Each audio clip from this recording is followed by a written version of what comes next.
Good evening and welcome to this month's Whisky Me live tasting for the month of June 2023. We've got a really interesting evening lined up for you tonight. I say evening, shouldn't take more than 40 minutes. Don't want to keep you out of it's lovely sunshine here in Cornwall where I am, and I don't want to keep you out of that too long. We have a great little lineup tonight. We're doing three different things. We are kicking off with Egan's, our world whiskey this month.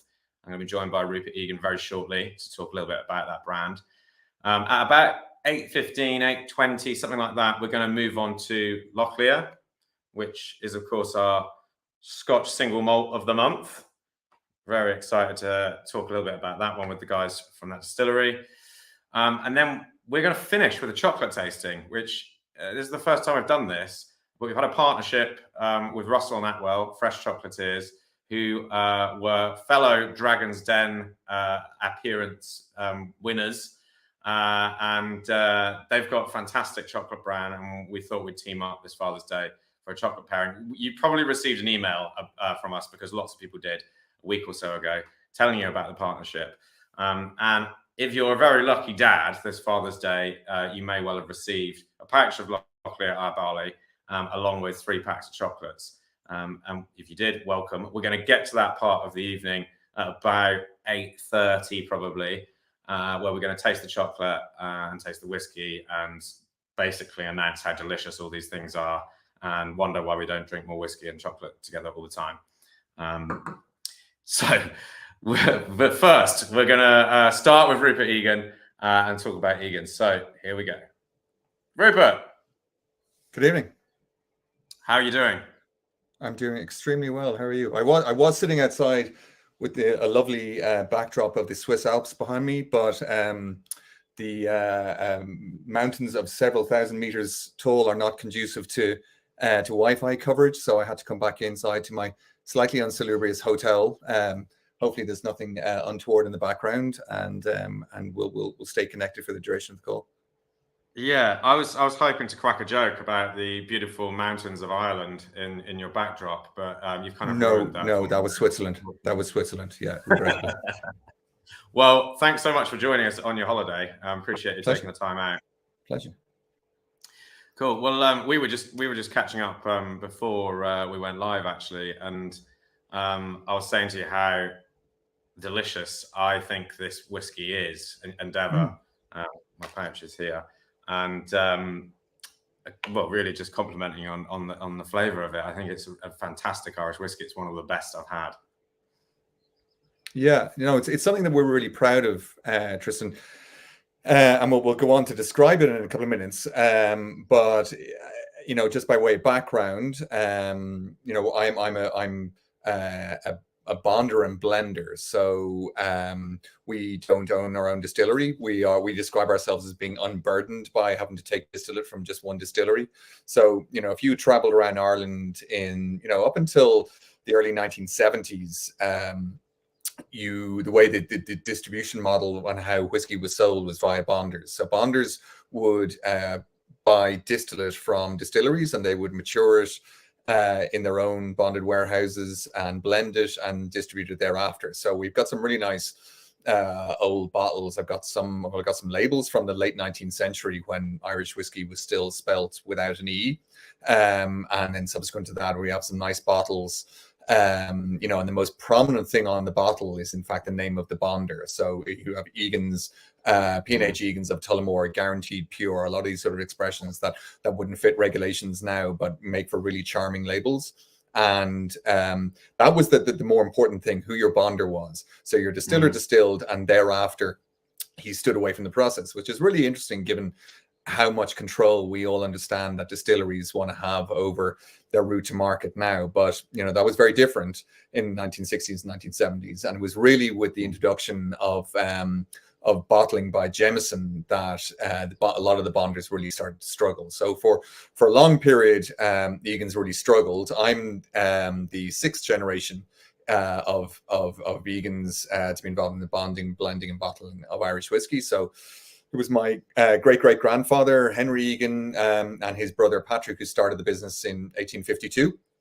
and Henry's son PJ, his son Larry's son was my dad, and then me. And after me, it's unclear. It's a toss up between my son and my daughter. My daughter's only 9, so obviously she's a little bit youthful to be partaking any whiskey tastings yet, but she's got a great nose, and she's my pick to be the one to carry on the Egan's tradition, into many more decades to come. Well, they're never too young to plan to get them into the whiskey industry, I don't think. Right. That's right. That's right. Say about bonding, and I guess, a lot of our viewers and members will be familiar with some of the Scotch whiskey blends which have someone's name on the front, and I guess there's sort of analogous to what you're talking about. Although a lot of those brands like Johnnie Walker and Chivas and Dewar's ended up buying up distilleries in order to secure their supply, they at least started out as blenders. They bought from the distilleries they wanted to buy from, or they could buy from, and they blended according to taste. And names like Egan's became, I guess, a sort of mark of quality, something that could be trusted. You put your family name on the bottle, and there's I guess a kind of trust with the customer that if your name's on there, then you're not going to kind of fool around with it, and because you're really fooling around with your reputation and your name then.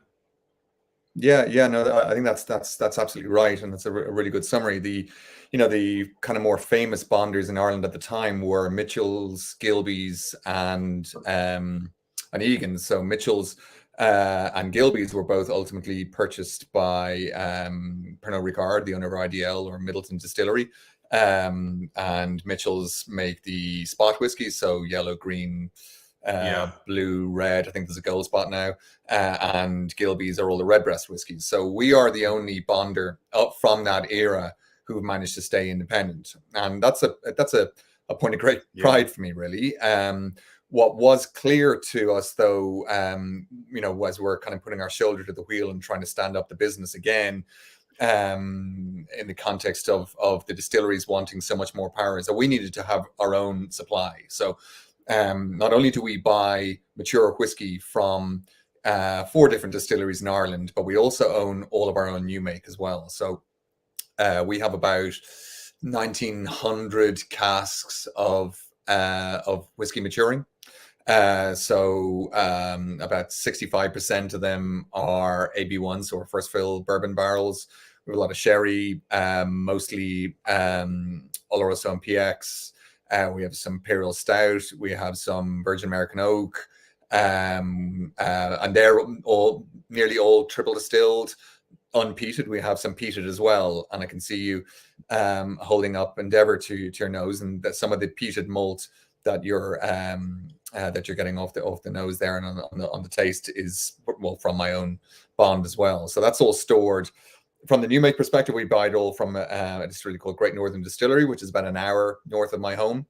And we're not buying so much, Tristan, that we can't. I go and nose every single barrel before it's filled, and we probably reject 2 to 4% of them. And a good friend of mine looks after them personally for me and sort of walks around kind of, knocking them with hammers and doing other sort of things that Coopers do, and reading them a bedtime story at night and tucking them in and all these sort of pleasant things to keep them maturing well.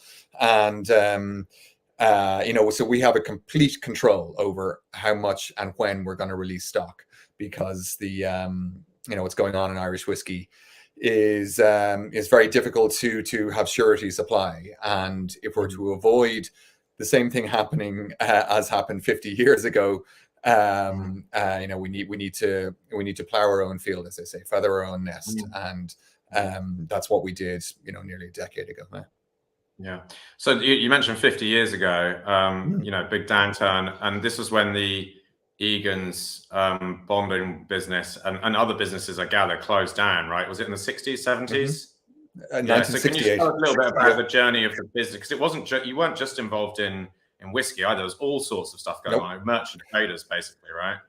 Yeah, I suppose the analogy is that we were sort of a merchant family, a Midlands merchant family with a business similar to kind of Tesco Metro, without meaning to debase what we were doing at all, but small little branch houses. And I've got a lot of the old Egan's paraphernalia and lists of things that you could buy in the shops. And they were big importers of fortified wines and cognac, and a lot of those wine casks are now used for finishing our whiskeys. So we get all of our all of our sherry casks from a particular bodega in the northwest corner of Jerez called Rey Fernando de Castilla.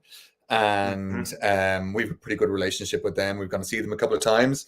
And they produce all these, multi-award winning sherries, Fino, Amontillado, PX, and Oloroso. But they also have a distillery there. So they understand the needs of a distiller or a bonder or a maturation agent, what he needs from his casks. So in the same sort of way that my great-great-grandfather would have had these almost multi-generational relationships across the different types of products to give him cask supplies for maturing his distillate, it's in that vein that we've looked to stand the business up again. But they were also, they had all of the, they were a turf agent, they were a maltster, they had branch houses, they had, kind of the equivalent of off licenses. They used to make cradles, and they used to have a funeral parlor as well. So it was often said that the Egans look after you from cradle to grave and everything in between. I haven't sought to stand up the funeral parlor business again. There's only so many hours in the day, and I'm going to leave making cradles to someone else. So so I'm just focusing on the whiskey, and I spent a long time training on this. I lived in Pitlochry for 3 years in Scottish Lowlands and pursued a diploma in distilling with a bunch of Diageo, Stillman and process engineers and QC engineers. And that was great. It's kind of difficult studying again in your 40s, but it was great fun. And it was something that was important to me to have. If this was something that I was going to do for 30, 40, 50 years, what a number is, to have a kind of a house built on rock. And too often is the case where that doesn't seem to have been taken care of, and we didn't want to fall into the same mistake, Tristan. Yeah. So again, just going back to the sort of downturn, I mean, and perhaps speaking more generally about the Irish whiskey industry. So what happened in the middle of the last century? Well, if you look at them, sort of 1890s, which would generally be described as the kind of the high point of Irish whiskey distillation. I mean, there weren't that many distilleries, well, not that many legal distilleries, but those that were there were absolutely enormous. So the really big ones, the Golden Triangle in Dublin would have been John's Lane, Marrowbone Lane, Bow Street, and Jones's Road. And at that time, in the late 19th century, 40% of the population, the working population in Dublin, worked in brewing or distilling. So these were enormously concentrated industries. But it's a well-told story of how there was a book written by John Jameson in 1878 called Truths About Whiskey, in which he argued that the spirit coming off of column still was in fact sort of silent spirit and didn't offer any of the obvious medicinal remedies that pure pot still offered. And it's quite charming when you read it now. It sort of talks about if you're suffering from fatigue, or if you're feeling a bout of gout coming on, pure pot still Irish whiskey will almost certainly cure you, but the silent spirit that has been made in Scotland will only further your gout and drive you towards the grave. So but ultimately there was a court case, and it was concluded that the spirit coming off column stills was indeed classified as whiskey, so long as it was aged for 3 years and a day. But the big Irish distillers were too slow to pick that up. And then we have, as a people, as Irish people, we have a knack of snatching defeat from the jaws of victory, and we decided against adopting these new technologies and stayed very much in the old world.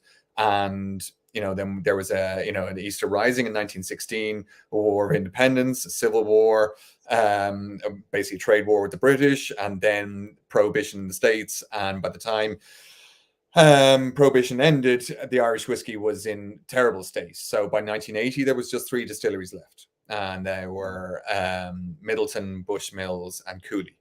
And now in 2023, there are 62 distilleries in Ireland in various stages of production or planning. And so that is the boom to bust to boom story of Irish whiskey. And no doubt there will be another twist in the tail, many of one would expect. But for the time being, the category is doing really well.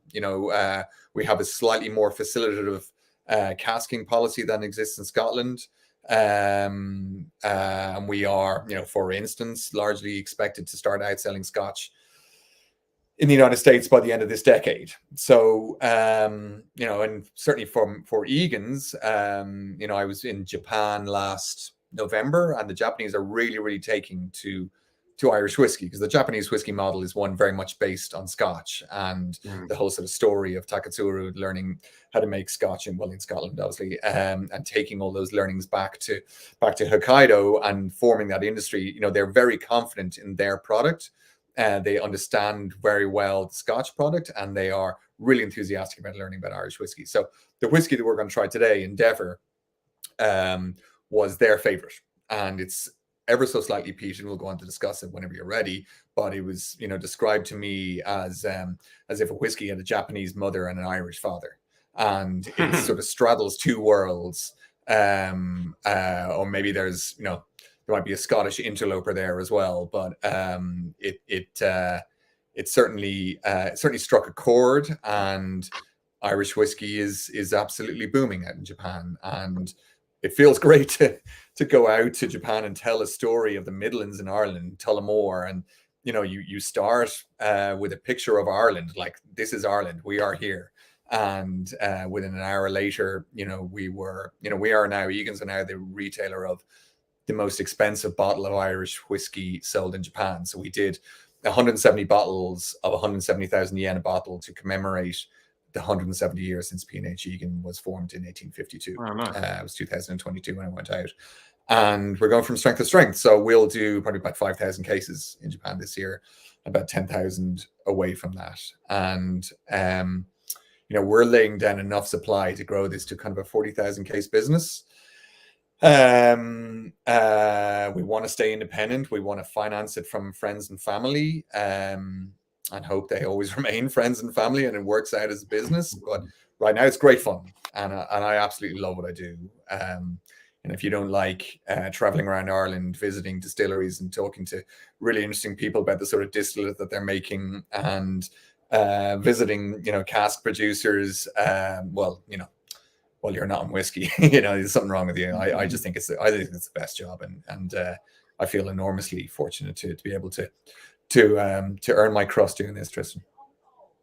Yeah, it's not a bad industry to work in. I concur. No. So let's talk about Endeavour. You mentioned a few things there. It's peated.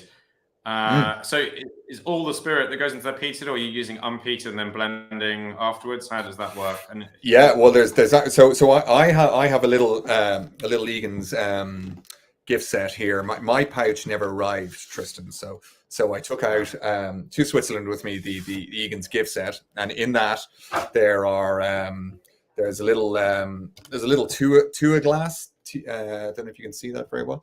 So we have our core range in there, and we have the Egan's Tua, Tuath, which is I suppose it is to Irish whiskey what a Glencairn glass is to Scotch. So alongside the kind of resurgence of Irish whiskey was an interest in largely not copying or trying to chart our own path in all things, including the glassware. So this is made for us, and it's a really nice sized tasting glass. So with Endeavour, this is my little slightly medicinal looking 50 ml vial of Endeavour. It's actually got 5 different single malts in it. So the peat element of it is actually quite light. It's only 8% of that's peated. Now the 8% is quite heavily peated. It's about 45 ppm, which 45 milligrams of phenols per liter. So that in Islay terms is not quite our bag, but more Lagavulin, certainly not Octomore. And it sits, it sort of sits as I always describe it as kind of background music, or kind of a conversation at a neighboring table that you can sort of hear, but isn't overpowering. You're not sitting right in front of the drum kick with the bass pedal banging on you all night, and it doesn't envelope the whole whiskey or sit over it like a dark cloud. It's just kind of a side conversation to sort of support some of the other elements in the whiskey. So the largest element of it is newly charred oak barrel, so virgin American oak. So it starts in AB1. Well, it starts in NCOB, and then it comes out of NCOB and goes into AB1. If it lives all of its life in newly charred oak barrel, it just becomes too sweet and too tannic. And triple distilled malt isn't as muscular or as robust as double distilled. And if you expose it to too much kind of alligator char barrels, it'll just start to fall over. So that's the kind of the sweet element that you get off it. Then then we put that into AB1 to sort of, calm it down. It still is obviously maturing. AB1s are very active themselves. So that's the first two cask types, if you like. The third is Imperial Stout. So that is, for want of a better description, kind of a high ABV stout. And, when you put triple distilled malt into an Imperial Stout cask, a couple of things happen. After about 3 months, you get kind of chocolatey notes, but kind of dark chocolate, sort of it reminds me of the chocolate that I used to steal from my granny's larder, thinking that I had got something really nice, until you try it. It's actually just really bitter. But, when you put it alongside the newly charred oak barrel, they have this really comfortable conversation with each other. And then we take some out after 6 months, and it's quite caffeinated.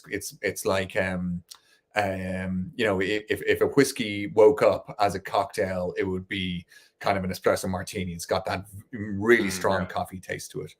And then we have, so those sweet and sort of bitter-ish elements really work well alongside each other. And then we have some Oloroso in there. And then lastly, the smallest element is the peat. So it's, depending if you describe the NCOB to AB1 transfer as 2 casks, it's got between 4 and 5 casks in it. All of them are 7 to 9 years old. Well, there's a couple of them are a little bit older than 9 years old, but for the most part, they're 7 to 9. To me, it's like, the first thing you get is just that little bit of peat. And it's, I suppose, in Ireland, peated malts are still relatively rare. And when people talk about, I don't like drinking scotch because it's too peated. In fact, I think it's only 8% of scotch sales are peated, but it's associated really to the proximity of Islay to Northern Ireland with scotch is. So getting them to try peated malts is a lot of fun. And this is really, really popular in Ireland. And as I said, very popular in Japan. I've got 3 other trips planned this year. One to Nigeria, one to Israel, and possibly to the Ukraine. Then we'll have to see how events develop over there. But initial suggestions are that this is going to be really popular in all 3 of those geographies as well. Yeah. Nice. Well, you've had some nice comments come through about your chat as much as anything. Yeah. Okay. Everyone wants the glass. Yeah, yeah. Someone says, "Oh, I need a Phil Mac." Yeah, do get a 2 glass. We're doing our best to, so we don't say dram in Ireland as well. It's a tauchon. We say sláinte because the Scots Gaelic and Irish Gaelic for sláinte, at least we can at least say cheers in the same language. But other one, we're trying to chart our own path, and I think it's great. I'm really, really happy with it. This has gone through about 16 different iterations before we finally settled on it. And, the challenge for us is now, we did a tasting in the Aviators Whisky Society, which is attended by all the Dublin Airport off license, and duty free, and that they are selling more liquor than anyone else in Ireland. And so we got all the different component parts of this whiskey, and they're fantastic. The whiskey is greater than the sum of its parts, but all those individual parts are just knockout.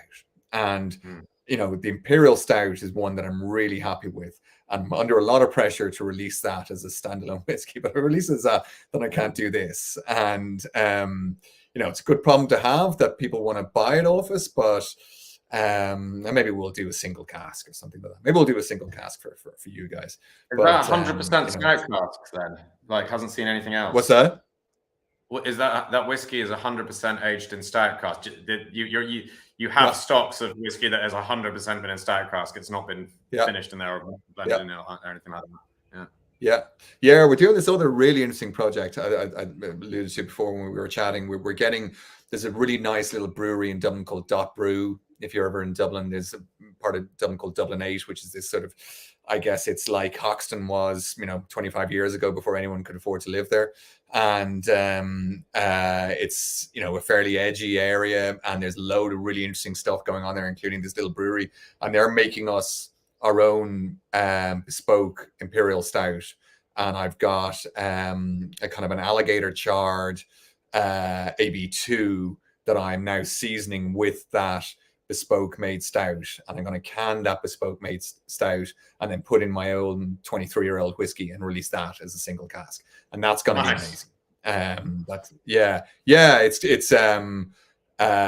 It's a real labor of love, Tristan. It's something that I've been working on for kind of 18 months now, and we're small enough, like as a whiskey company, that I come up with an idea and I pitch it to somebody, and they're like, do you think you can sell it? We don't even ask for a guarantee, but do you think we can get rid of it? I'm like, sure. And the Genesis project was one of mine for Japan, and we sold 170 bottles in 2 hours. And I tried to do a good impression of a man who wasn't stressed out with the amount of money had been invested in it, and ultimately we got rid of it. So we're in good shape. We're in good shape for the future. Good stuff. Well, look, we're going to have to finish it there because we've got to move on to Lochlea. And I reckon, Rupert, we could have talked for another half an hour there easily. And if we had more whiskey, then God knows how long it would have gone for. But that was fun and very informative. You got a lot in there, and I think it was really, really useful for all of our members there. So thank you. That's my pleasure, and thanks so much for having me and so much. Yeah. Cheers. We're gonna say goodbye to you then. I'm going to bring in Emma and John from Lochlea. So bye, Rupert. Cheers. Hi, Emma. I don't know. Oh, John is here. Yay, you made it. Well done. Just having so thanks, guys, for joining us. We're blessed to have two of you from Lochlea, which is great. We normally just have one representative, but when you said two of you wanted to come, I was like, bring it on. Let's do it. So John is our master blender. Was leaving me in the. You didn't tell me you were making it on there, John. Well done. Keep me on my toes. And I'm the sales executive for Lochlea. So yes, we both wanted to join today. Great, good stuff. Well, I don't know which one of you wants to kick it off, but maybe it would be good to get a little bit of the backstory, the history, because there is some pretty serious history there in respect of a famous Scotsman, and I think that story is probably worth telling just to set the stage. Yes, no, definitely. No, I'll go through kind of what we're about as a brand, and then because John's obviously our master blender, he'll talk you through the whiskey because it was it's his recipe, So yes, we are quite a historic site in Ayrshire, so quite unique in the sense that there's not many Ayrshire distilleries. Our biggest kind of USP, so to speak, would be the fact that we grow all of our own barley. So only one of two distilleries in Scotland that manage to grow our full barley production for our full spirit production every year. So we grow around 600 tons of barley a year, and that gets us around 200,000 litres of spirit thereabouts. Correct, John? Yes? You're on mute. Or is it because I'm speaking? So yeah, we are the owner. We're privately owned, so family run. It's a couple with their young kids that own the distillery. Neil's passion is farming, so hence why we grow all of our own barley. So we're all about kind of, in a nutshell, quality or quantity. We're relatively small batch, but we're planning to be here for a good wee while. So potentially to our 30-year-old release is how far we're planning at the moment. John, is that right? Yep, no, that's right, Emma.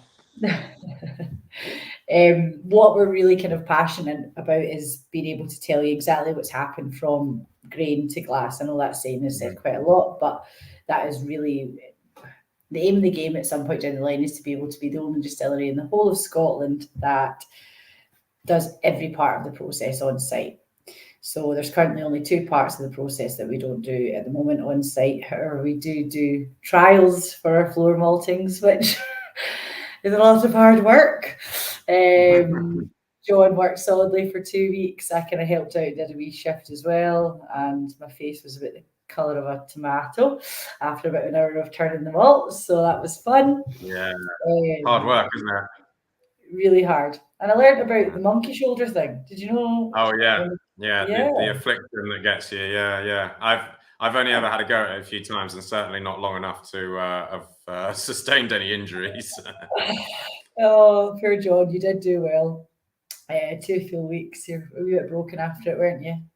Yeah, it's not easy. Not easy.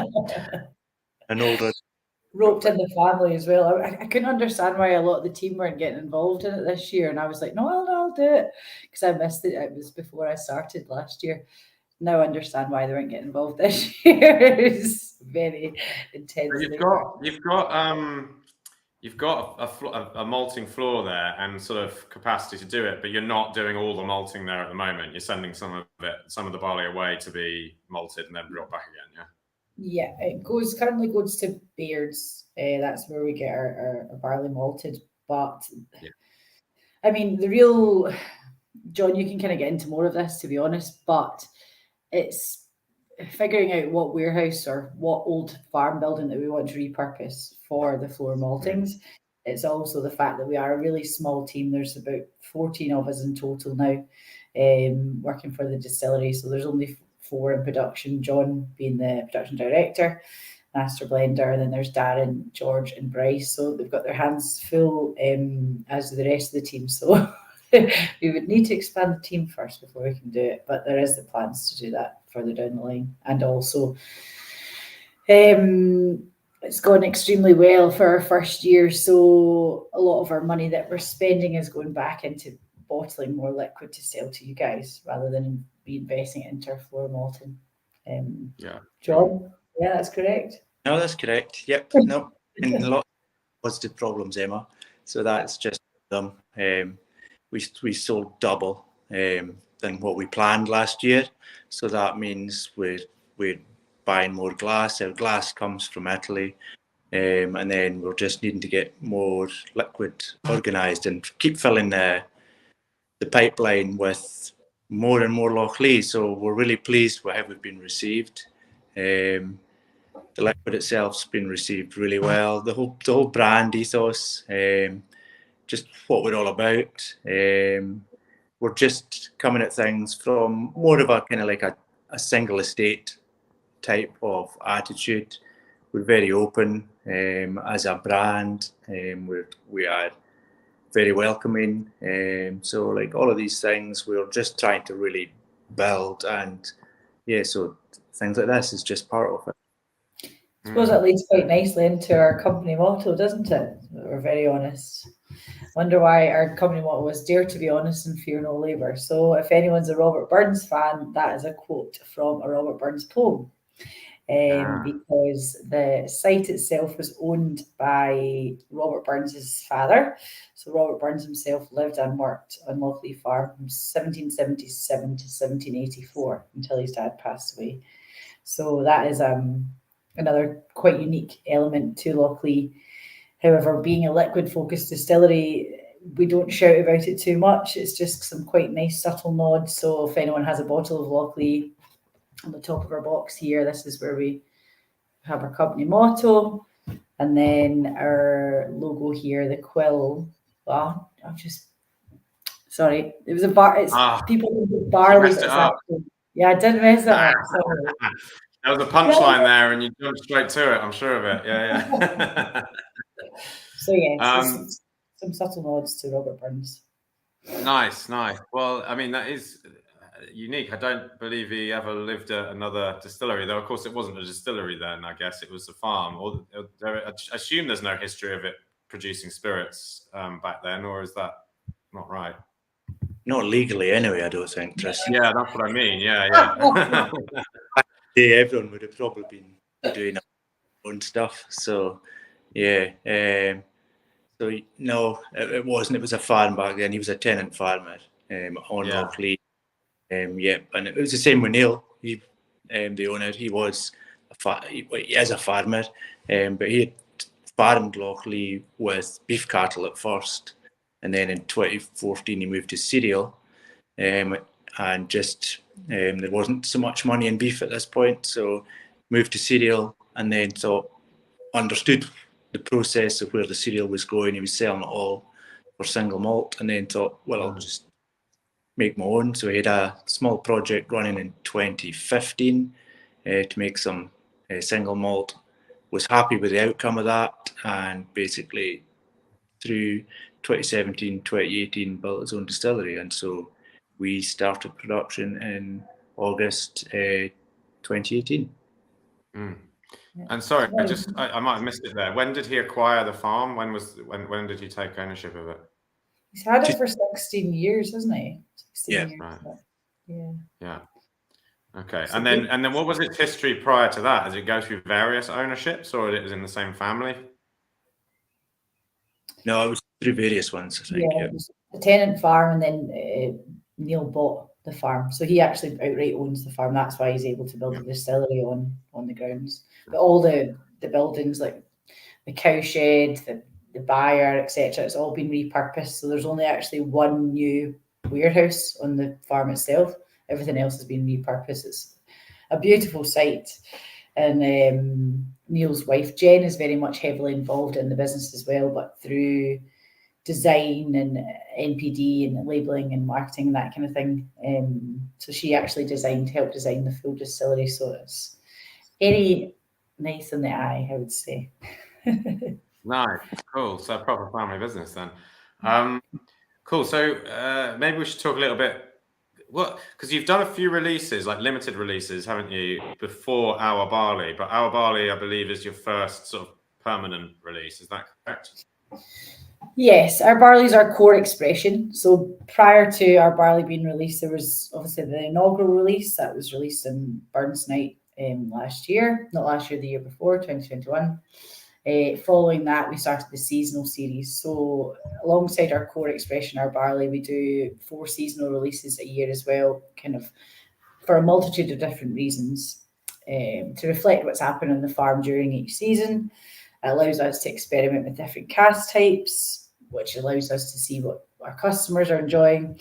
And also the way that John likes to drink whiskey is he likes to drink different whiskies at different times of the year.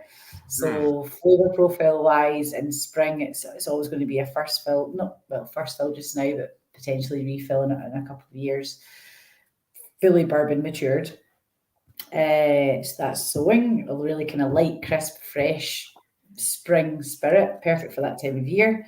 Then that moves us into summer, which is aptly named harvest, because that's when we harvest our crop.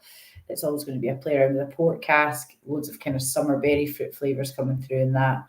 Then that takes us on to autumn. And at autumn, this kind of links into how we look after the farm. We call in farming, if you're letting the fields rest, it's a fallow state. So that's what our autumnal release is called. Always going to be a bit of a sherry bomb, isn't it, John? Yep. It was all also last year. Perfect for that time of year. I think it was launched on the 9th of November last year, and it's a great hibernation whiskey, in my opinion. It's a curl up in a ball on the sofa type dram. And then finishing off the seasonal series is ploughing, which is your winter expression, which is our play around with peat. But as we are quite conscious of our carbon footprint and being sustainable, There's no peat in Ayrshire, or very little anyway. So we get our peat influence from the casks. We're not peating the barley before making our new make. So it's ploughing's a really unique tasting spirit. Loads of kind of tropical fruit up front with this kind of background bonfire smoke. So for people, well, personally, I don't enjoy really peaty whiskies, but I really love ploughing because of its uniqueness. And the tropical fruit flavour, which I don't know how you do, John. Bit of a bongo just thrown in the cask, something like that, is it? Yeah. Hopefully not. No, but our new make itself is there's always a real fruit up front with kind of cereal tones underneath, but throughout the different SKUs, it's a different type of fruit that you get. So sowing's a lot of green apple, harvest is a lot of summer berries, our barley is loads of pear, finished off by some orange peel, fallows, dates and raisins and dried fruit, and then ploughing takes you into the really tropical pineapple flavour. That's what I taste anyway, but we all have different palates. But so do you think, is it fair to say that kind of Our Barley takes a little something from all of those different seasonal releases? Is that? Yeah, no, that's true. And like, because we're still a younger distillery, we won't have like the oxidization and flavour development in the barrels. So what we have to do is we'll use 3 different types of cask to build the depth of flavour. And really that's the thing we're looking to do all the time, is build that depth, because the more depth and the more layers, the more rings you can peel off, then the better the whiskey is. So we're using casks right now. There is a lot of flavour development in the new spirit. But so we will use, for example, first fill bourbons, just to give the kind of the white pepper and vanilla note in the whiskey. We'll use STRs, which will give a really kind of florally note coming through in the liquid. And then we use sherry butts as well, just to give that kind of extra type of fruity and a nice bit of dryness coming through as well. So we'll push that through. The flavours we'd expect in the new spirit at Lochlea, just as Emma said, there's a lot of fruit up front, so we are a fruit forward whiskey. Then you'll move into more kind of malty cereal biscuit notes, and then oil and kind of grassy notes coming through at the back end. So these flavours are developing as we're learning so much as we're progressing through. Well, just about year 5 now. So John has a nice analogy of how we are. I quite enjoy it when you say it. Like fun. It is fun as well. We are developing these flavours, but yeah, Our Barley is the core release, and what we want it to be is when, like, the seasonals will be limited, so they generally sell out. We've just released a cask strength as well, which probably will sell out as well. So we want Our Barley to be the bottle on the shelf all the time for folks. And yeah, it's everything we do is 46% non-chill filtered, non-coloured. So you should get the kind of the full nice kind of alcohol kind of flavoury mix coming through, and just nice kind of, I guess, just that depth. You get quite a lot of that fruit up front. Some of that, these kind of sweet notes coming through. I definitely got a wee bit of peach there, and I've not had that in this before. I always get. Funny enough, we put peach on the tasting card. Yeah, I don't know if you can see that there, but we put. Probably can't, but yeah, peach is one of the ones we got, and I'd agree with pear as well. But also for me, there's that real kind of powerful biscuity, malty, cereally kind of element to it, which, I mean, I like that anyway because it speaks of what the product's made from. But I think it's even more special in a product like this, where you're actually growing the barley as well, and even attempting to malt it as well. So it's nice to kind of see that showing through, you know. No, and we hope to be able to show that in a few years as well, because like I guess folks won't understand the difference of natural germination versus kind of commercial germination, where it's like the more like in their business is to produce malted barley, so the more efficient they can do it, the better. Whereas when you're floor malting, you're basically reacting to what the weather's given you each day. You're just taking the elements of the weather and working around that. So the germination just takes as long as it takes. So you get a kind of heavier, oily spirit coming through with floor malted barley, and then there's different kind of fruity notes starting to come through as well. So we're excited to see how it develops. It's just 1 year old, the first batch, just over that. But we hope to be able to show people like what the difference is by doing it floor malted as well. Yeah. So do you think our barley is going to evolve as the years go on? Do you think it's going to, have older whiskies in there, as you're obviously going to have older stocks, or do you think it's going to remain this sort of younger, more distillate kind of orientated expression? Yeah. How do you see it changing? That's the strategic question, and it is like older liquid in it. But equally, if the customers say, no, we want you to keep it just the way it is, we'll keep it the way it is. So I think we're customer-led as well. It would be something that we would say. But the plan is, like, there are things we want to improve as well. And just as I said earlier about, like, the distillery, the liquid, we're learning more and more about the composition, the blending techniques, the understanding of what changing even 1 or 2% of the rest. So we're in the background working on the recipes all the time to try and build that depth again. So yes, personally, I think it will evolve. But if everyone says don't change it, well, that's we won't change it. Yeah, that's fair enough. You're getting some nice comments through anyway. A lot lighter than I imagined, with a nice depth of biscuit, pear flavour. This is from Conan. Not there on the first sip, but builds and leaves a full flavour. I kind of agree with this. I think it's one that you have to keep returning to, and I've been doing that now. Well, I was drinking it before we even started the tasting. Then I moved on to Egan's. Now I'm back on it, and it builds up in the. Yeah, does it show? It builds up, like it layers up on the palate, and I don't know. And it's possibly some of the youthfulness is sort of evaporating out the glass, and now I'm just getting kind of fruit and malt and sweetness, and even a little bit of that tropical note that you mentioned as well. No, you're totally right. There's this cheesy thing that I don't like to say, but it actually describes the dram perfectly. I don't like saying this, I make myself cringe, but it's like the gift that keeps on giving. So with every sip, you are getting a different flavour element. You are, but every sip's super well balanced. And it lingers quite nicely. It doesn't disappear straight away. It doesn't stay too long. And then there's this little punch of like orange peel just at the very end. Like marmalade is how John describes it. I taste like a wee bit more bitter than that. But I do agree. Every sip you are, that one's a wee bit spicy. That's a bit sweeter. There's a wee bit more honey in that one. I don't know if this is maybe a kind of... a factor of younger whiskies. I don't think you really get that with older stuff.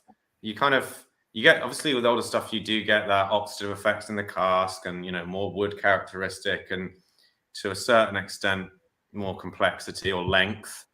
But I don't think repeat sips kind of deliver the same sort of dynamic kind of flavor changing and, the evolution of the taste of the whiskey on the palate as you get with 3 to 5 year old whiskies like this one.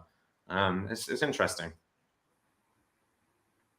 Yeah, no, I think it does up. I think you're right. It does open up well. So if you pour this whiskey and just even leave it for 5 minutes, it does take that kind of airing well. The thing I find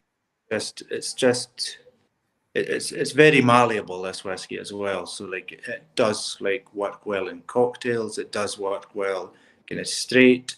You can add water or not. I think it's very kind of approachable, and we're finding that quite a lot of bartenders are liking it as well, just because it still holds its own weight, even in a cocktail against maybe some kind of stronger flavoured liquids. Yeah. The sweetness really helps with the cocktail element. Works really well with kind of sour and salty and sweet. We do have a perfect serve that's our salted honey highball. We've paired with a local Ayrshire salt company, which is just salted honey syrup, fresh lime and ginger ale, and it's super refreshing for when it's this hot. I mean, Scotland, I don't think has ever experienced this heat for so long. So we've had a month of 28 degrees. So I had a tour on Friday, and we kicked off the tour with a wee perfect serve and arrival, and it went down a treat. So no, I love that this really holds its own in cocktails as well. Well, speaking of like pairing and things like that, we should probably see what it tastes like with chocolates. Now we're going to bring in the guys from Russel and Atwell, as I mentioned at the start of the tasting. For anyone that missed the start and who missed the email, we did do a Father's Day offer this year. We were putting together gift packs, 6-month whiskey gift pack, including a patch of Lochlea Our Barley and 3 packs of Russel and Atwell chocolates, which was an absolute bargain because there's like 75 quid's worth of stuff there in that pack, or even 80 pounds worth, and like lots, all for 50 quid. Anyway, it's by the by now because we've stopped the offer. But anyone that did grab it and managed to grab the chocolates and the whiskey is laughing now because they realise how much cool stuff they've got. Anyway, as part of that, we've got Giles and Steve from Russel and Atwell ready on the line. They've been patiently waiting for like the best part of an hour to come on and do this tasting. So Emma, you're going to hang around a bit because you've tried the chocolates. John, are you going to stick about, or do you want to go? You going to stick around? Yeah, why not? Yeah. Yeah, cool. Well, why not? It's because I don't know what it's going to look like with 4 people on this screen. Oh, it's going to go like that. There we go. Hi, everybody. Steve, Hi. how you doing? Very good, very good. All good. So I'm Giles Atwell, and this is Steve Russell. So I'm the Russell, he's the Atwell. So you're not in the correct order for your name badge on the screen, so that everyone just knows to remember. Yeah, you need to take a lead from like Ant and Dec. They're really good at this, like getting the order right. Yeah, we're waiting to get polished. So anyway, thanks so much for being patient and waiting on there, because this is we've never done a sort of live food pairing before on these tastings, and I think it's a nice little addition to it to see what everyone thinks. I know, Emma, you've tasted the chocolates. John, did you ever get a chance to taste the Russel and Atwell chocolates? Not yet, but like. Oh, I ate them all. Well, I've got them here, and this is I've been through a few packs of these now because they are absolutely delicious.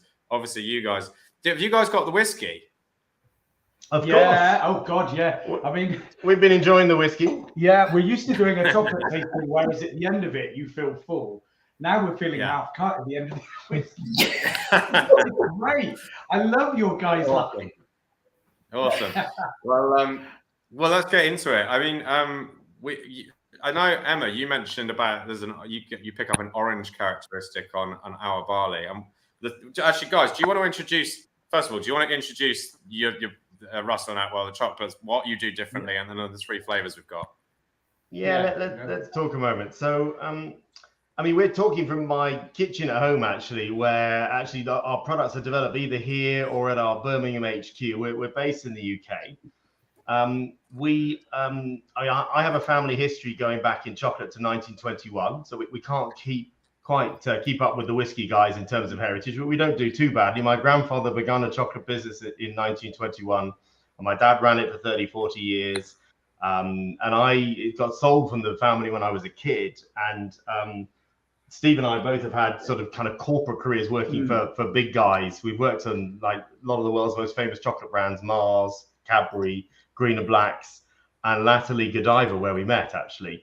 And we kind of thought, we think we know how to do this business and this market a bit differently. and we left our kind of sensible corporate jobs and have started a business about 2 or 3 years ago now, making fresh chocolate. And our whole point of difference is that we use this stuff, fresh organic cream, instead of this stuff, which is palm oil. And our fresh organic cream comes mainly from the Cotswolds, and palm oil obviously comes from Southeast Asia. And because we use that fresh organic cream, you need to keep our chocolates in the fridge.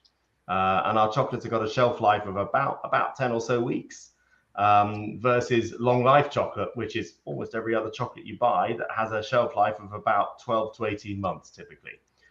So we're all about freshness, which is kind of a bit different to whiskey that in many ways, obviously improves with age. Actually, a lot of food usually, except for probably cheese and whiskey, doesn't. I mean, food naturally declines and degrades, and we want to capture that amazing freshness from using just a handful of British ingredients. We heard the guys at Lochlea talking about growing your own barley. We don't grow anything ourselves, but what we do is very carefully select each of the ingredients that we have. So from the wildflower honey that we get from Salisbury Plain, to the fresh cream from the Cotswolds, to the Dorset sea salt that we use, Steve goes out and hunts down just the most wonderful quality ingredients, and everything except the cocoa comes from the UK. Cocoa obviously needs to grow near the equator, so we don't have much choice in that respect. Yeah.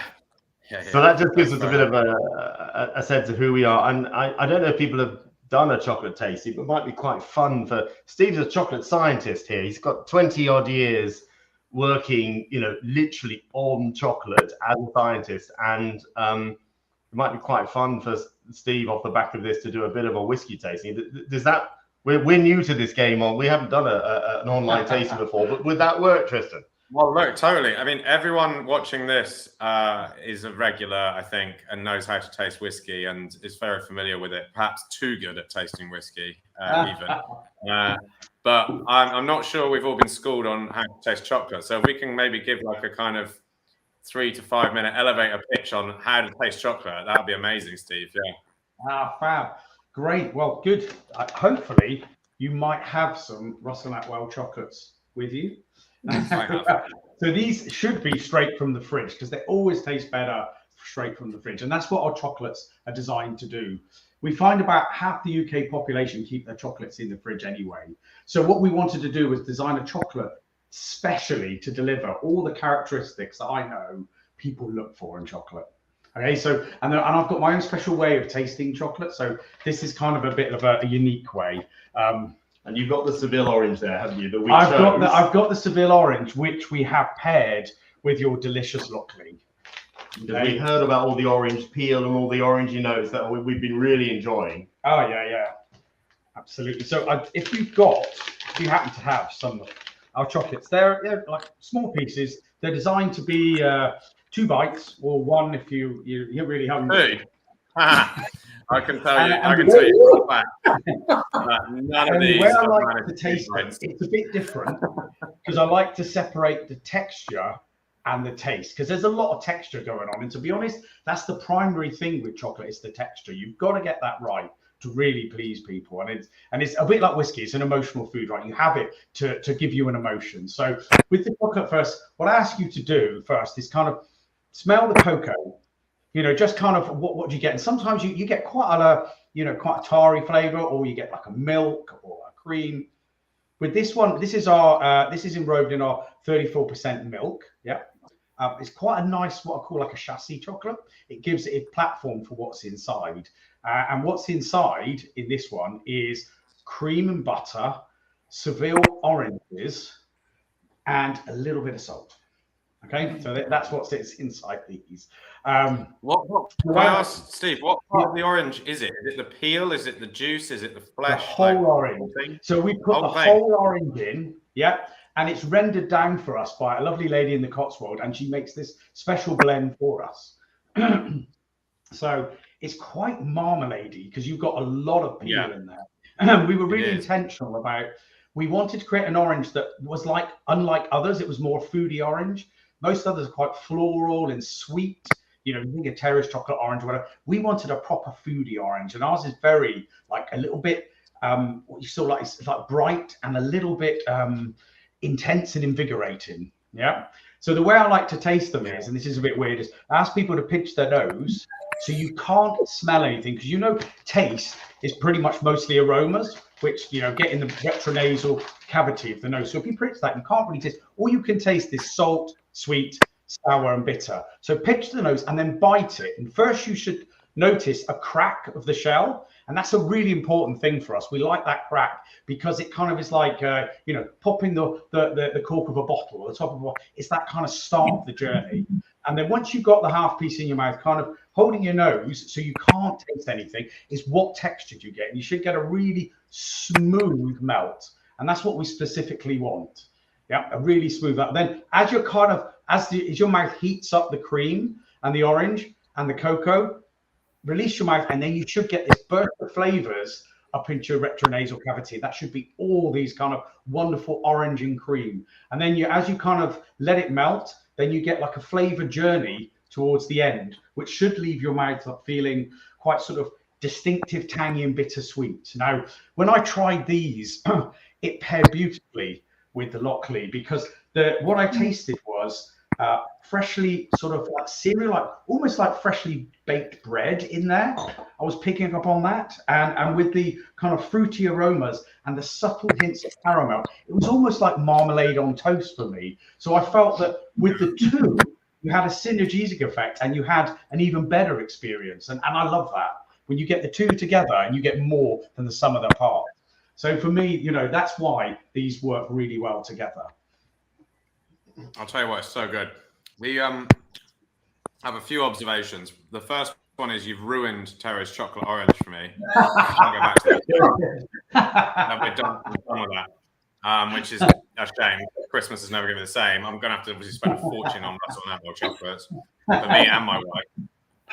The other observation is, I think that's really fantastic, the idea of the sort of the toast and the marmalade, because one of the things that makes that orange one so good is it is quite marmaladey, and with that you get that bitterness, or maybe it's, I don't know, maybe it's the chocolate that's providing the bitterness rather than the orange element, or a bit of both, but it just adds so much length to it, and it feels much more like adult and sophisticated than the kind of, I guess, kind of confected orange flavor that you get in like the Terry's chocolate orange or in any other typical kind of brand of chocolate orange.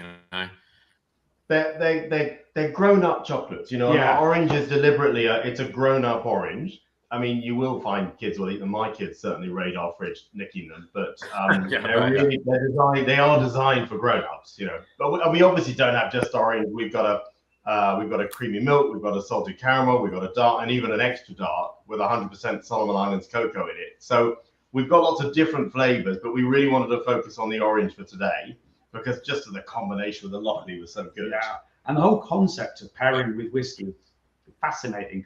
I don't think really anybody's done it with chocolate, so I'm just loving now working out how do we pair our other chocolates, because I think for me and I know for Giles, we just had a great time sort of enjoying the kind of the flavors together. We have plenty more samples we can send you. Oh, we love whiskey. Yeah, we love whiskey. Absolutely love whiskey. I can see you guys just sending whiskey and chocolates back and forth. Oh, Giles, like, I want the chocolate. Cheers. Do you know what? The other thing I'll say is that I think, and I'm not just saying this, I've done quite a few whiskey chocolate pairings and whiskey food pairings over the years.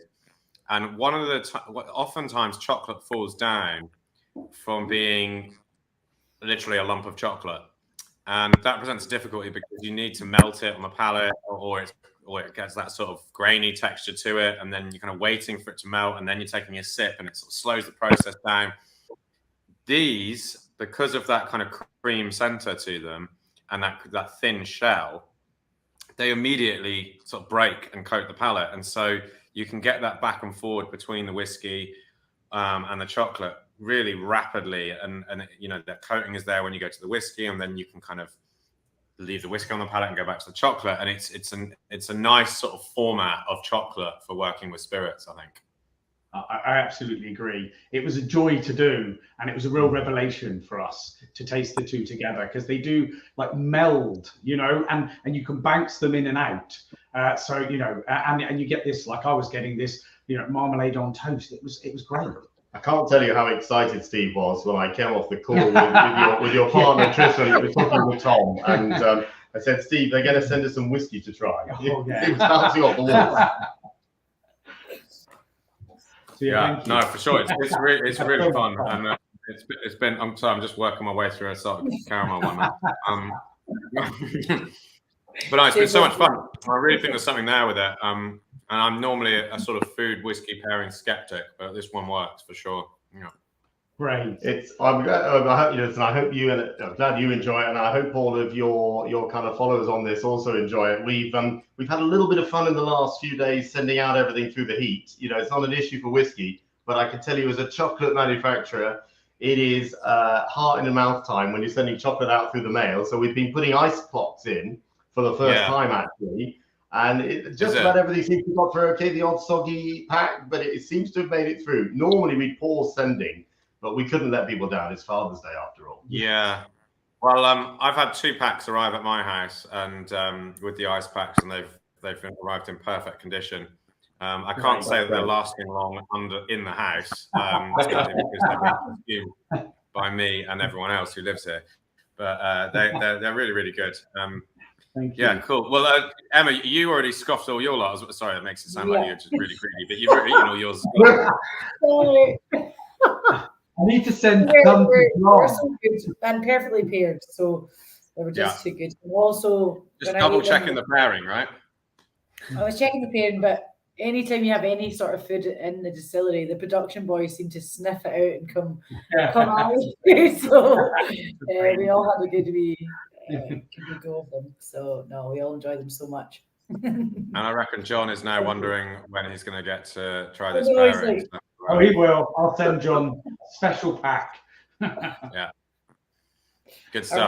Right, well, look, guys, thanks so much for doing this tonight. It's been very interesting, and I'm going to now try and, I don't know, I'm going to have to put a safe inside my fridge, I think, so that I can't access these chocolates and consume them at will, because they're dangerous, but really, really tasty. And also, Emma and John, thank you so much for coming on talking about Lochlea as well. It's a fascinating story and delicious dram too. Thank you for having us. Absolutely. So great. Thanks very much for having us. We loved it. Yeah, I loved it. All right. We'll catch you next time, guys. Thank you very much. Bye-bye.